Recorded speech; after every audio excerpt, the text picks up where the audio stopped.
하나님 아버지, 이 시간 말씀을 받기를 원합니다. 전하는 종이나 또 받는 모든 성도들이 이 자리에 임재하신 성령 하나님의 교통함 가운데 있는 은혜로운 시간이 되게 해 주옵소서. 함께 말씀하시는 하나님의 음성을 듣고 들은 것을 우리 삶 속에 실천하여 하나님의 뜻을 이루어가는 저희가 되게 하여 주옵소서. 예수님 이름으로 기도하옵나이다. 아멘. 자, 오늘 말씀 바로 앞장인 누가복음 17장에 보면은 예수께서 마지막 때에는 어떤 일이 일어나는지 말씀하셨습니다. 곧 예수님이 오실 때, 마지막 때에 그때가 되면은 노아나 롯의 시대처럼 사람들이 먹고 마시고 사고 팔고 또 씨앗을 뿌리고 집을 짓고 시집 장가가는 일상생활에 열중할 것이다. 그럴 때 심판이 갑자기 임해서 세상이 멸망할 것이다. 그랬습니다. 그리고 주님이 다시 오시는 날까지 성도들이 어떻게 살아야 될 것인가, 그 가르쳐 주기 위해서 오늘 말씀에 비유를 들어 이제 말씀을 하셨습니다. 오늘 18장에는 오늘 재판장과 한 여인의 비유와 이어서 바리새인과 세인의 세리의 비유가 나오는데, 오늘 말씀은 이제 재판장과 여인의 비유입니다. 오늘 말씀에 등장하는 두 사람은 재판장이고 한 사람은 남편을 잃은 여인이다. 그랬습니다. 구약 시대나 신약 시대에는 남편을 잃은 여인은 사회적 약자에 해당됩니다. 사회적으로 힘을 가지기가 굉장히 힘이 들었어요. 오늘 말씀에 나오는 여인은 어떻게 해서 혼자 되었는지, 또 어떤 일을 겪고 재판장을 찾아갔는지 거기에 대해서 설명이 전혀 없습니다. 다만 억울한 일을 당했다, 그렇게 되어 있습니다. 여인은 자신이 당한 문제를 해결하기 위해 재판장을 찾아갔습니다. 오늘 말씀에 자주 갔다 그랬는데 계속 찾아갔다는 뜻입니다. 원뜻이 반복해서 또 가고 그랬다. 자신의 원수에 대한 원한을 풀어달라고 재판장을 자주 찾아가서 간청을 했습니다. 그러나 재판장은 아무런 힘이 없는 여인의 청을 들어주지 않았습니다. 그럼에도 불구하고 자신의 억울함을 풀어줄 수 있는 사람은 이 사람밖에 없었기 때문에 계속 찾아갔습니다. 재판장은 밤낮 호소하는 이 여인이 점점 신경에 거슬리기 시작합니다. 결국 견디다 못해 여인의 청을 들어줬다. 그랬습니다. 재판장은 오늘 말씀에 보면은 하나님을 경외하지도 않고 사람들을 무시하는 사람이라, 그런 사람이라. 그럼에도 불구하고 당시 사회적 약자, 무시해도 좋은 그런 과부의 청을 왜 들어줬을까? 5절에 보면은 그 들어주지 않으면은 이 여인이 자신을 찾아와서 괴롭힐 것 같아서 들어주기로 했다.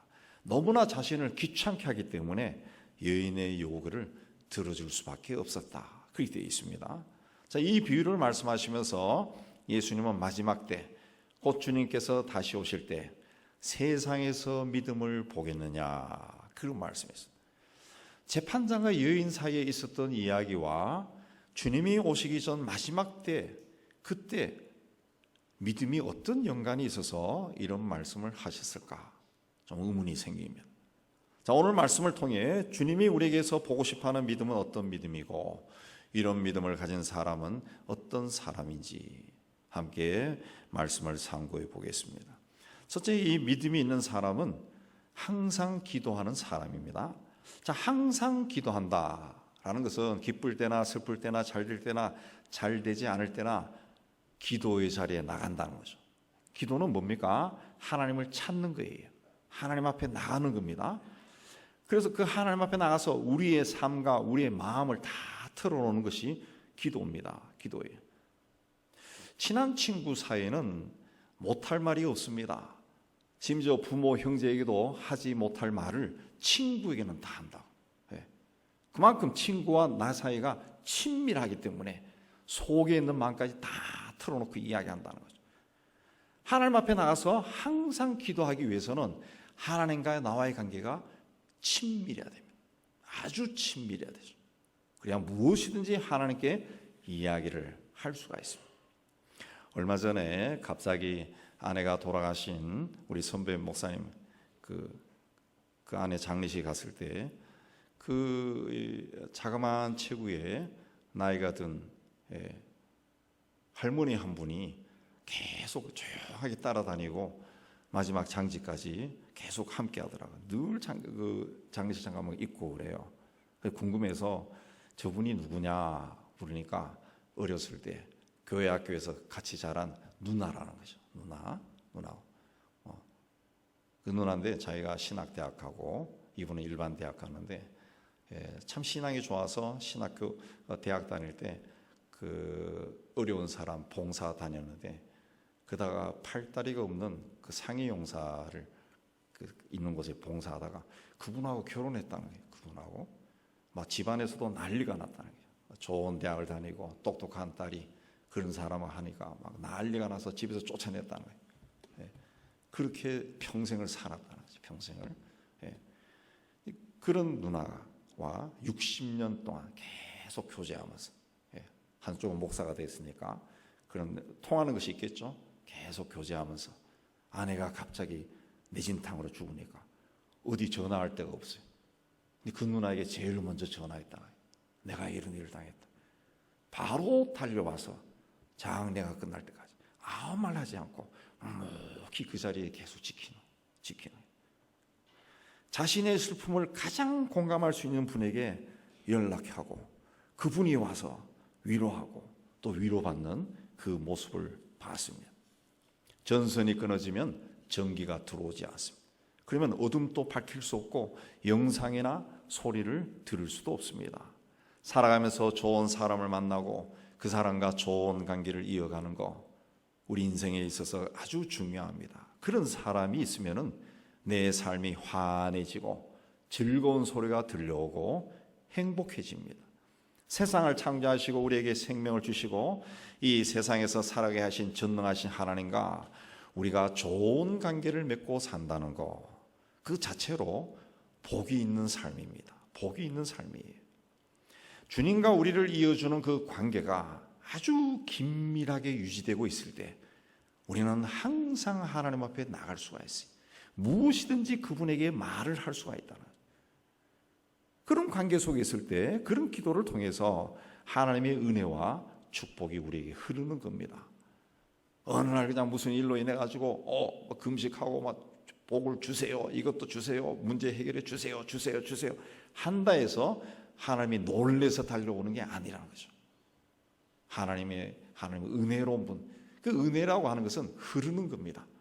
물이 흐르듯이 흐르는 거예요. 물이 어느 날 갑자기 끊깁니까? 그냥 흐르는 거예요. 그러기 위해서는 하나님과 내가 근본적으로 긴밀한 관계 평소에 유지해야 돼. 그럴 때 항상 기도하는 겁니다.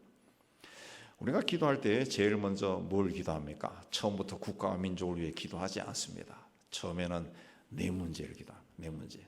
내가 이런 일을 당해서. 그럼 그 문제를 기도하는 거예요. 그러다가 가족을 위해서 기도하고 이웃을 위해 기도하고 교인들 위해서 기도하고 아픈 사람 위해서 기도하고 그러다가 나라와 민족과 세계 기도의 폭이 점점 넓어집니다. 그러니까 내가 기도하는 그 자리는 한 평이 되지도 않습니다. 반 평도 안 될 거예요. 근데 거기서 하나님과 온 세상을 다스리는 겁니다. 세계가 내 안에 들어온 거예요. 세계가 내가 한 번도 가보지 못한 그 세계조차도 한 번도 만나지 못한 사람들조차도 내 품에 안고 기도하는 거죠. 기도하는. 이보다 더 큰 은혜가 어디 있고 더 큰 축복이 어디 있습니까? 네. 그래서 가끔씩 눈을 돌려서 다른 세상을 향한 뉴스도 듣고 또 요즘은 인터넷에 그 선교단체 기도 제목들이 많이 올라옵니다. 그런 것도 캐치해서 기도하는 거. 이거 하나님이 굉장히 기뻐합니다. 이 기도하면 할수록 기도할 것이 많아져요. 그러면은 항상 기도하고 쉬지 말고 기도할 수밖에 없습니다. 네, 그렇다고 해가지고 항상 기도하고 쉬지 말고 기도하면 기도 골방에 들어가 있으면 내 생활을 어떻게 하라고? 아니죠. 우리가 숨을 쉴 때, 숨을 쉬고 살아갈 때 골방에 들어가서 숨 쉬고 살지 않아요. 생활하면서 호흡을 하고 사는 것처럼 항상 기도하고 쉬지 말고 기도하는 것은 바로 그겁니다. 네. 걸어가면서도 책 보면서도 항상 주님을 의식하고 그때 뭔가가 떠오르면 그 위에서 기도하고 그렇게 하는 거예요. 이게 임마누엘로 우리와 함께 하시는 하나님과 동행하는 겁니다. 삶이 지치고 피곤하고 문제를 많이 다닐 때 만날 때 주님께 마음을 다하고 뜻을 다해 기도해야 돼요. 주님께 기도할 때 주의 영이 나의 심령에 충만하게 임하고 걱정과 근심과 두려움이 사라짐. 성령 충만을 구하라 그랬지 않습니까? 정말 여러분이 어느 무슨 일을 할 때나 어떤 순간에도 좋지 않은 생각이 갑자기 나를 막 떠오르고 마음이 괴로워질 때 성령 충만을 구하라 그랬습니다. 하나님 성령으로 충만해지기를 원합니다. 이 악한 생각들, 죄된 생각들 사라지게 해주십시오. 성령 충만하기를 원합니다. 그러면은 그 좋지 않은 생각이 순간적으로 사라집니다. 정말 사라집니다. 성령으로 충만해져.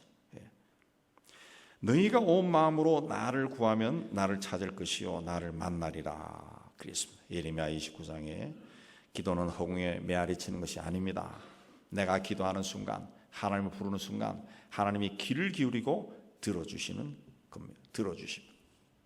하나님 앞에 나가 기도할 때 오늘 말씀에 나오는 여인처럼 내 원한을 풀어줘서 간절한 마음을 기도해야 돼요. 간절함이 없는 기도는 기도 중에 산만해집니다. 산만해져. 졸기도 한다. 그런 기도에 하나님 역사가 일어나지 않습니다. 예레미야 33장 3절에 하나님은 너는 내게 부르짖으라 내가 내게 응답하겠고 내가 알지 못하는 크고 은밀한 일을 내게 보이리라. 부르짖어라. 간절하게 매달려라. 그러면 응답하겠다. 네가 알지 못하는 크고 은밀한 일도 보여주겠다. 그랬습니다.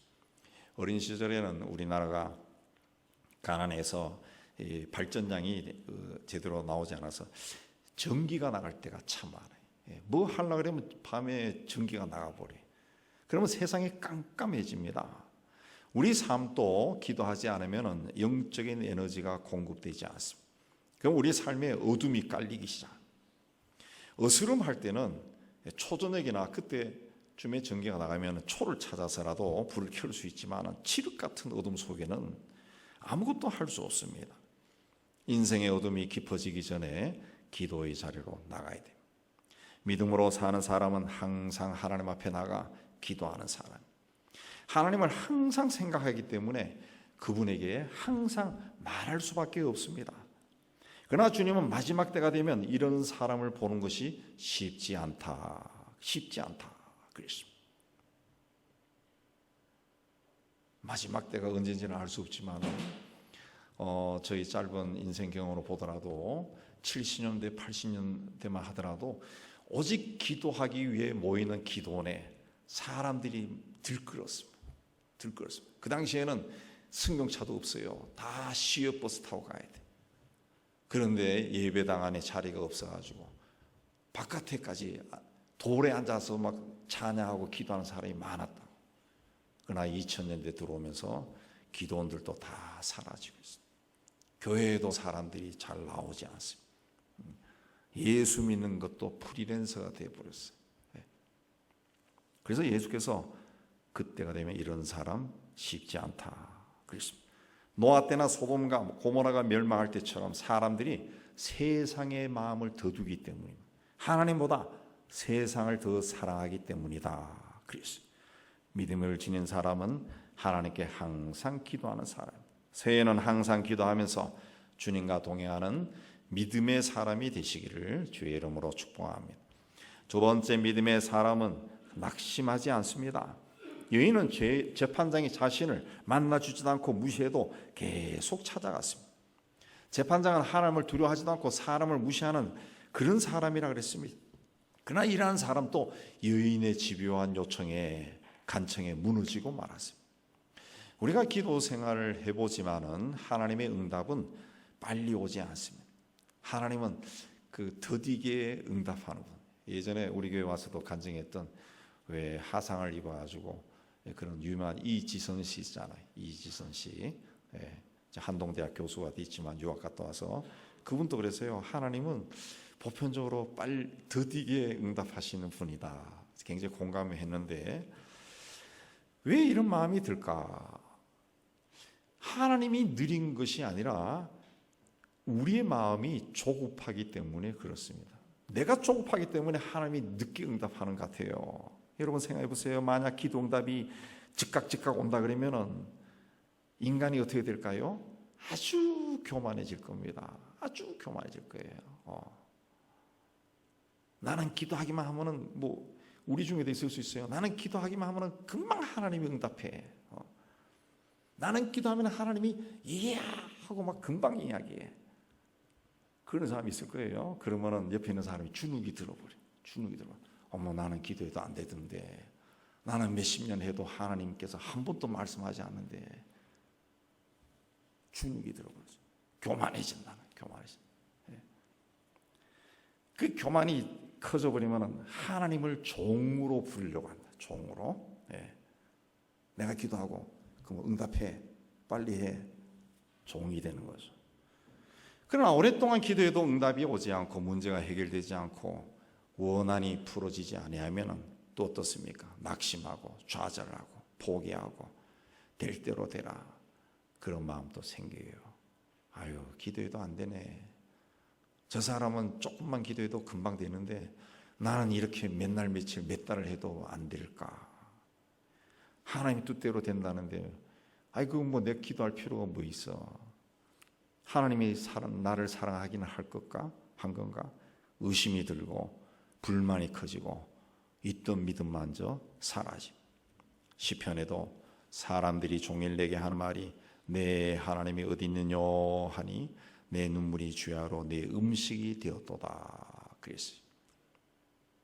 오히려 내가 열심히 했지만 기도의 응답이 없는 것이 그게 보편적이라는 거지.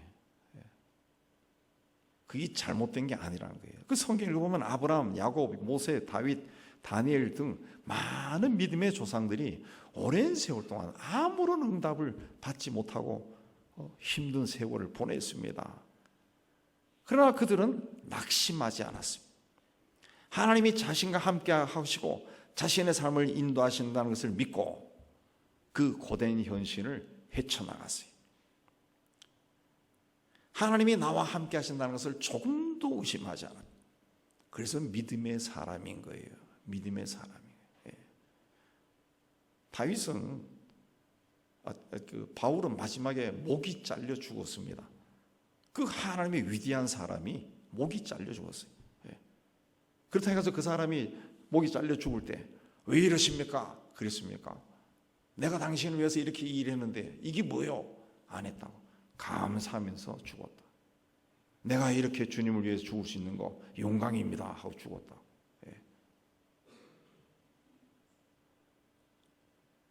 여인도 쉽게 낙심하거나 포기하지 않았습니다. 낙심한다는 것은 마음이 무너지는 것이고 마음이 무너지면 모든 것이 끝나버려요. 그러나 여인은 문전박대를 당해도 낙심하지 않고 계속 찾아와서 간청했어요. 그래서 재판장이 오히려 무너졌습니다. 예수께서 두로와 시돈 지방에 가셨을 때 한 가나안 여인이 예수님을 쫓아오면서 나를 불쌍히 여겨주세요. 내 딸이 흉악한 귀신에 들렸습니다. 예수님은 아무 대답도 하지 않았습니다. 제자들이 오히려 저 여자가 너무 소리 지르니까 주님 좀 고쳐줘서 보냅시다. 그랬지만은 예수께서 뭐라 하셨어요? 나는 이스라엘 집에 잃어버린 양 외에 보냄을 받지 않았다 하고 거절했어요. 그런데도 여인이 또 와서 예수님 앞에 무릎 꿇고 엎드려 절하면서 저를 도와주세요 간청했습니다. 그래서 예수님이 뭐라 하십니까? 자녀의 떡을 취하여 개들에게 던져주는 것이 마땅치 않다. 아주 냉정한 말을 했습니다. 이 성경 읽을 때마다 여기서 놀랍니다. 어떻게 예수님이 이런 말을 하지? 병든 딸을 고쳐달라고 찾아온 그 엄마를 개에 비유한 겁니다. 얼마나 모욕적입니까? 화가 나서 뭐 이런 사람이 있어 욕하고 돌아설 수 있습니다. 그러나 여인은 고개를 숙이고 주님 맞습니다. 그러나 개들도 주인의 상에서 떨어지는 부스러기는 먹지 않습니까? 그랬습니다. 그제서야 예수께서 여자여 내 믿음이 크다. 내 소원대로 되리라. 그래서 딸이 나았다. 그랬습니다. 아마도 예수께서 이 여인에게 모질게 대한 것은 제자들에게 믿음이 어떤 것인가 가르쳐 주기 위해 그렇게 하신 것이 아닌가 그런 생각이 듭니다. 여인은 예수님으로부터 개로 취급받는 모욕을 받으면서도 포기하지 않았습니다. 끝까지 주님을 붙들고 응답을 받았다는 거죠. 예수는 마지막 때가 되어 환난이 닥칠 때 너희의 인내로 너희 영혼을 얻으리라 그랬습니다. 야고보는 보라 인내하는 자를 우리가 복되다 하노니 너희가 욥의 인내를 들었고 주께서 주신 결말을 보았거니와 그랬습니다. 욥은 한순간에 모든 재산을 빼앗기고 자녀들이 다 죽고 자신도 큰 병에 걸려 큰 고통을 겪었지만 낙심하지 않고 자신의 닥친 이 고난에 하나님의 뜻이 있음을 믿었습니다. 결국 그는 고난을 이깁니다. 시편에 내 영혼아 내가 어찌하여 낙심하며 어찌하여 내 속에서 불안해하는가. 너는 하나님께 소망을 두라. 그가 나타나 도우심으로 말미암아 내가 여전히 찬송하리로다. 하나님께 소망을 두면 낙심하지 않습니다.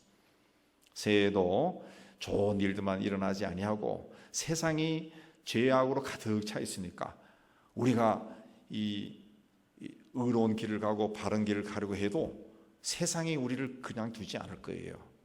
그래서 힘들고 어렵고 아주 그런 암담한 일을 겪을 수도 있습니다. 안 되면 너무 좋지만은 그때 낙심하지 말고 오직 하나님께 소망을 두고 하나님을 찬송하고 기도의 자리로 나가시기를 바랍니다.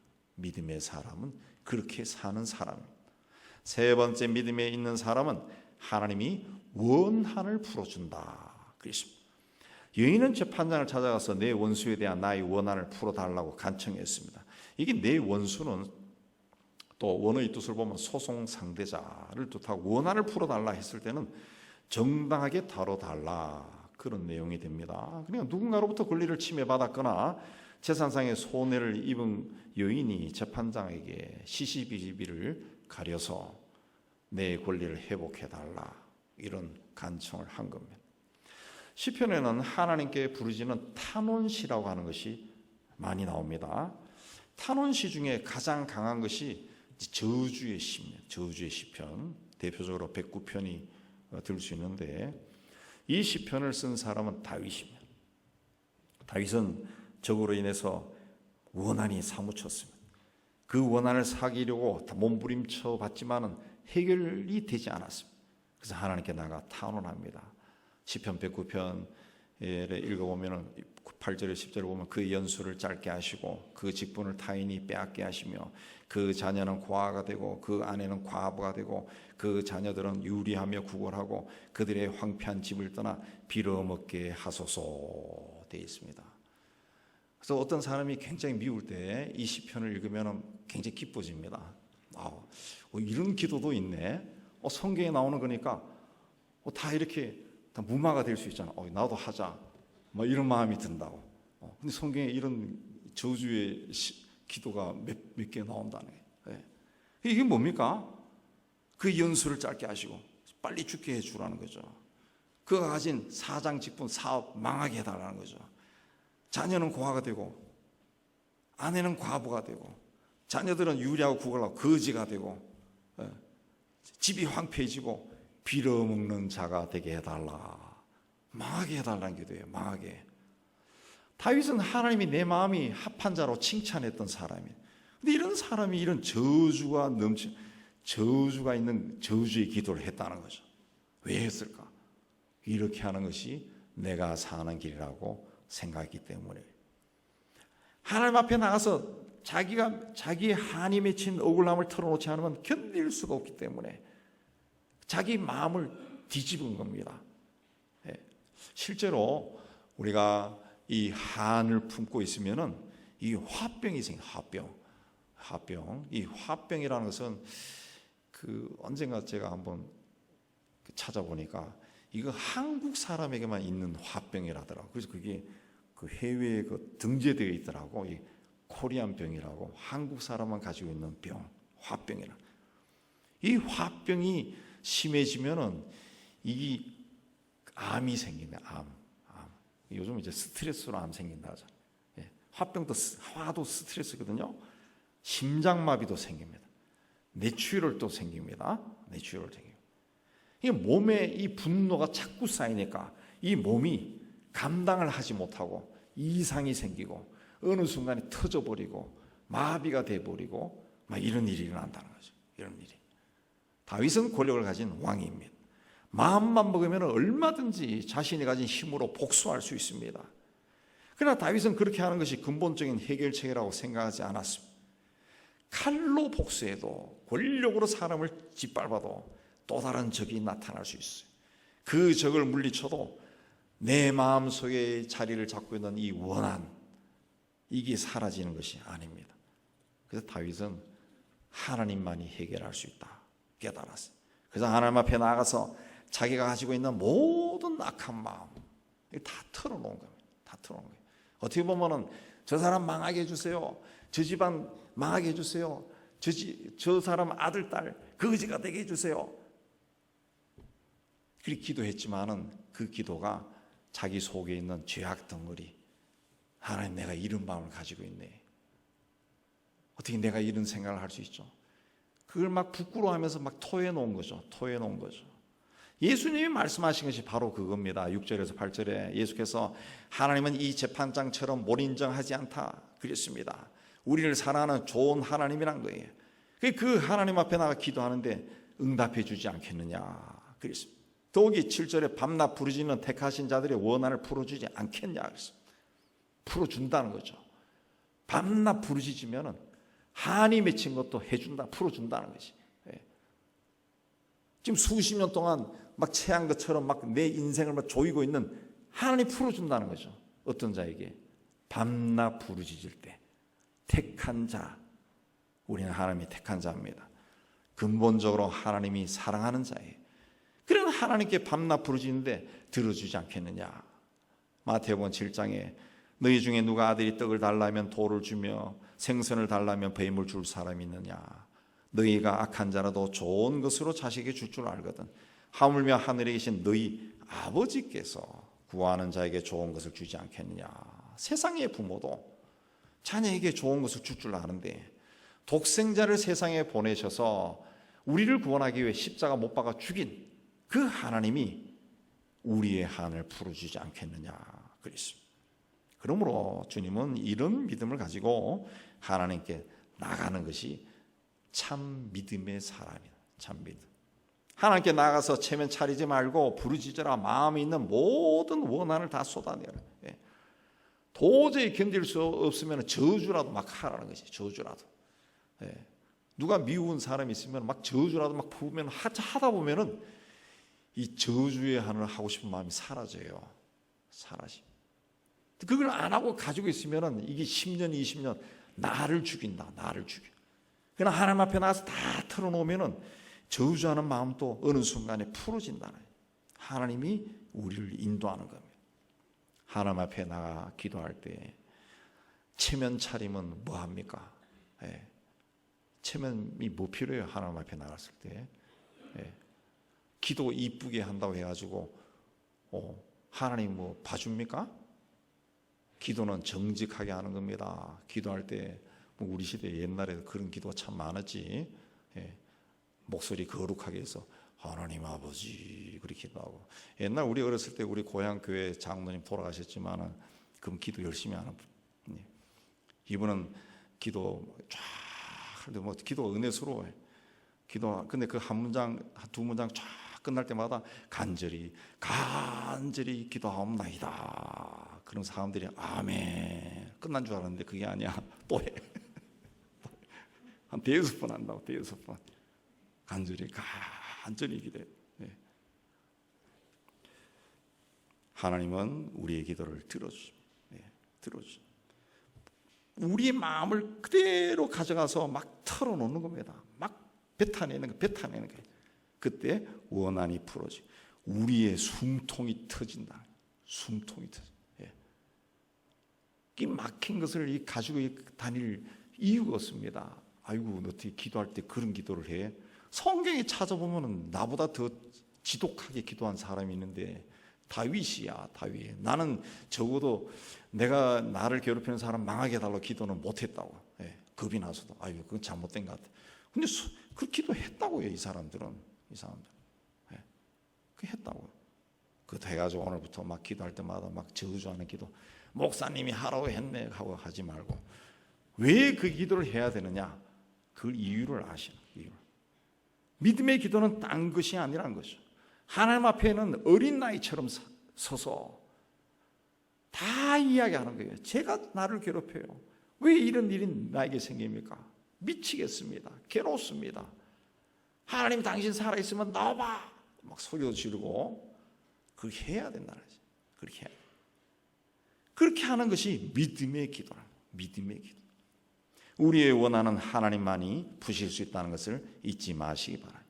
마음의 원한이 사무칠 때, 마음에 깊은 상처가 있을 때 우리가 그걸 가지고 어디를 갑니까? 요새 우리 교회 정신의학계에 우리나라에 손가락 꼽는 분이 두 부부가 있었어요. 한 분은 국립정신병원 원장 따고 있는데, 제가 이야기하는 거는 그분들이 작년이지 그 캐나다로 석자 교수로 갔어. 한 10년이 또 오신다더라고. 근데 그분하고도 이야기를 여러 가지 해봤다.